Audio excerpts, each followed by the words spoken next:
বাংলা একটা ছোট্ট প্রবাদ আছে, যার মনে যা লাভ দিয়ে ওঠে তা। ঠিক আছে, এটা আসলে ওই রকমই একটা দাঁড়ায়। এই জিনিসটা উনি করে এসছেন, এই ধরনের প্রভাব উনি বিস্তার করে এসছেন, দেখেই ওনার কাছে এটা মনে হচ্ছে যে আমি এটা করেছি, এখন তাহলে এটাই হচ্ছে।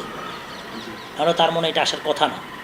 উনি যদি মানে সৎ থাকতেন, বা ওনার কর্মকাণ্ডগুলো যদি রাইট থাকতো, তো সেই ক্ষেত্রে ওনার এই আপনার ইনকোয়ারি কমিটির সামনে এসে বুক ফুলিয়ে কথা বলার সাহস থাকতো। ওনার সেই সৎ সাহসটা উনি তৈরি করতে পারেন নাই। যেহেতু উনি এই জায়গাটাতে, ওনার তো উচিত ছিল, উনি একে তো ওনাকে ডেকেছেন, ওনাকে বলেছেন আপনি আসেন, আপনি মুখোমুখি কথা বলেন। অনেককেই ডেকেছে, আমি জানি। ভাইস প্রেসিডেন্ট যিনি আছেন বুলবুল ফারুক আহমেদকে ডেকেছেন। আমাদের বুলবুল সাহেবও লিখিত জমা দিয়েছেন, সানিয়ান সাহেব গিয়েছেন, এরকম অনেককে ডেকেছে, সবাই তো গিয়েছে, তাই না? তারা হয়তো বা তাদের দিক থেকে জিনিসটা পরিষ্কার করে আসছেন। তো ওনার পরিষ্কার করতে ভয় কোথায়? ওনাকে তো মানে সামাজিক যোগাযোগ মাধ্যম যেটা হচ্ছে সেই জায়গাটাতে আমি দিলাম, এইটা আমি পাবলিক সিম্পেথি আমি আদায় করলাম। সেটা না করে আপনি ইনকোয়ারি কমিটির কাছে যে আপনি আপনারটা বলতেন, তখন আমরা বলতাম যে আপনি ওইখানে বসার পরে তারপরে আপনি এটা দিতেন। তখন বলতাম যে না, আপনি ফেস করে এসে আপনি এই জিনিসটা দিচ্ছেন, আপনার কাছে ওনাদের এই কর্মকাণ্ডগুলো ঠিক মনে হয় না। বিরাট কোহলির কথাও বলেছিলেন, গৌতম গম্ভীরের কথাও বলেছিলেন। ঠিক আছে, উনি বলেছেন ওনার কাছে প্রমাণ আছে, বাট ওটা আসলে আমরা জনসম্মুখে দেখতে পারি না। যে জিনিসগুলো আমরা দেখতে পারি নাই, সেই জিনিসগুলোকে আমরা নিতে চাই না। আর আইসিসির যে ব্যাপারগুলো বলে, আসলে এই আইসিসির ব্যাপারটা হচ্ছে কি জুজুর ভয় দেখানোর মতো অবস্থা হয়ে গেছে।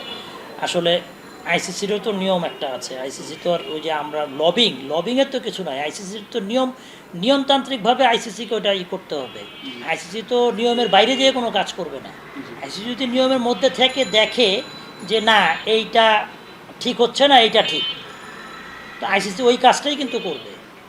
আপনি পাকিস্তানের দিকে দেখবেন, লাস্ট কয়েক বছরের ভিতরে পাকিস্তান কয়বার বোর্ড চেঞ্জ হয়েছে? বেশ কয়েকবার চেঞ্জ হয়েছে। আইসিসির নিয়মের মধ্যে কি আছে? আইসিসির নিয়মে আছে যে একটা নির্বাচিত কমিটি হতে হবে, সরকারি প্রভাব মুক্ত থাকতে হবে, তাই তো? আমি প্রথমেই আপনাকে বলছি যে আমাদের সাবেক ক্রিয়া উপদেষ্টা ওনার প্রভাব বিস্তার করেছেন। তো সরকারি প্রভাব বলে কিনা ওইটাতে? ওটা তো সরকারি প্রভাব। ক্রিয়া উপদেষ্টা তো সরকারের লোক ছিলেন, এবং উনি যেহেতু ওনার মতো করে এটা করেছেন, তো সরকারি প্রভাব রয়ে গেছে। উনি সরকারি প্রভাবের কারণে উনি এই আপনার 64টা ডিস্ট্রিক্টের উনি কাউন্সিলরশিপ দিয়েছেন। আইসিসিকে এটা গ্রহণ করবে? এইটা নিয়ে কিন্তু আমাদের আদালতে একটা মামলা আছে। ওটা কিন্তু আইসিসির পক্ষেই যায়। আইসিসি যে জিনিসটা চেয়েছে, আমরাও সেই জিনিসটা চেয়েছি। সরকারি প্রভাব মুক্ত থাকতে পারবে না, ওইখানে সরকার প্রভাব বিস্তার করেছে। আমরা ওইটাতে যে আমরা রিড করেছি, রিডের মামলার রায়ও কিন্তু পক্ষেই ছিল, ডিস্ট্রিক্টের পক্ষেই ছিল। এবং ওইটাও ওই সময় তৎকালীন আইনমন্ত্রীর মাধ্যম দিয়ে বলেন বা ক্রিয়া উপদেষ্টা নিজের বিজ্ঞপ্তি বলেন, ওটা স্টে করিয়েছে। 1 ঘন্টার মধ্যে ওটা স্টে হয়ে যায়। আমি যদি আদালতে যাই, কোনোদিনও তো কোনো মামলার 1 ঘন্টার মধ্যে স্টে করা সম্ভব না। অবশ্যই এখানে ওনার প্রভাব ছিল বিধায় ওটা উনি ওইভাবে করেছেন।